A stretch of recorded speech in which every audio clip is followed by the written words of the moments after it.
The Maytag washer error code CL is a reminder to run the clean washer cycle. This code is typically triggered by the accumulation and buildup of detergent and fabric softener residue. To fix the issue, start by running the clean washer cycle, which is programmed to automatically clear the code. To do this, remove any items from the washer basket and ensure it is completely empty.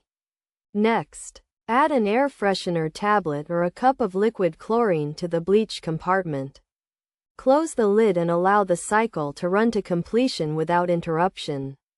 After the cycle is complete, run a rinse and spin cycle to remove any excess detergent used in the clean washer cycle.